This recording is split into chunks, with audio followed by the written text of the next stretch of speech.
Russia will mark Victory Day Monday. The holiday commemorates the defeat of Nazi Germany in 1945. Russians paid tribute to the 27 million Soviets who died in what the country calls the Great Patriotic War. Victory Day has become more of a demonstration of military might under Vladimir Putin. The Kremlin parades thousands of troops and weapons through Moscow's Red Square. Matthew Pauly is an associate professor of history at Michigan State University and an expert on Ukraine and Russia. He joins us now. He also is a former diplomat and U.S. State Department fellow in Kyiv. Matt, thanks so much for joining us. Let's start with Russian President Vladimir Putin. He seems to have committed himself to making some kind of grand pronouncement about Ukraine on Victory Day. What do you expect to hear? So it's always hard to tell with Vladimir Putin, right? He can say anything.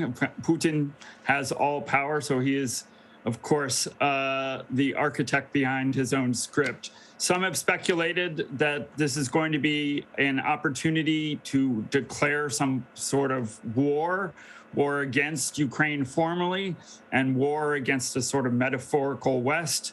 I think as the former is concerned, that seems to me unlikely. It seems unlikely that he's going to call for mass mobilization of the Russian nation in a way that would require a great amount of sacrifice on the part of the Russian citizenry.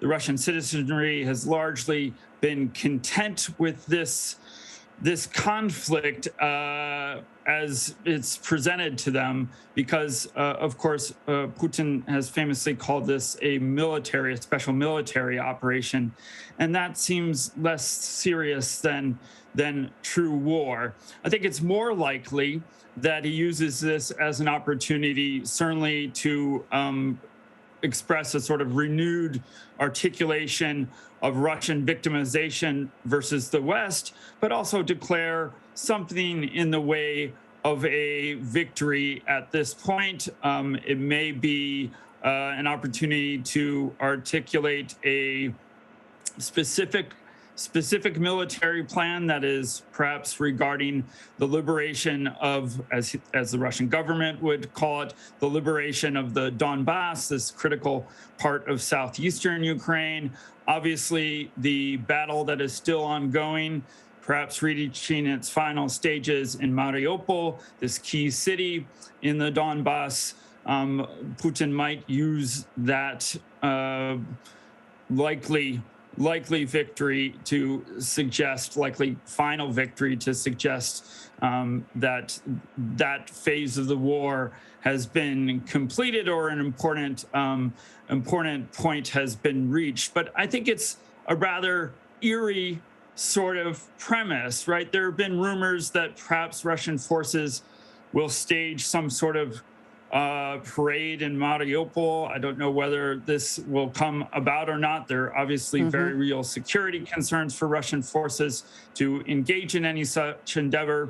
But if they would do so, they would be parading in a devastated city where Russian forces have slaughtered thousands of Russian-speaking Ukrainian citizens. So it would be hard, at least for the rest of the world, to in any way understand how Russia is presenting itself as a force of good, right, as a force of liberation, as an inheritor of the Second World War, in a city that it has destroyed and where there's immense civilian suffering. So there's a huge sort of discrepancy between the myth of May 9th, the myth of Victory Day, and what is likely going to be presented in front of the television screens. Obviously, what goes on Red Square is a very formulaic, sort of ritualistic endeavor. I want to get your take on the U.S. is planning to officially reopen the embassy in Kyiv in the coming weeks.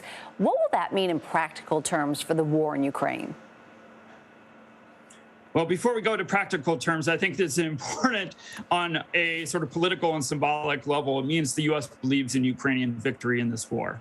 right? That U.S. diplomats will return first to Lviv and then to Kyiv.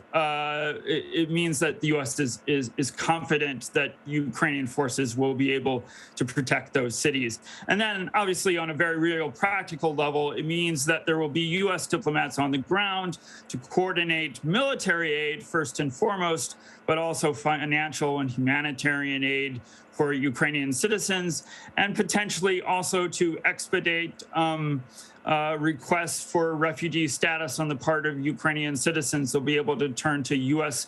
consular officials, at least if the U.S. mission in the embassy gets built up, and not have to travel outside Ukraine to seek that sort of accommodation. So it means there will be U.S. diplomats on the ground to do what U.S. diplomats do best.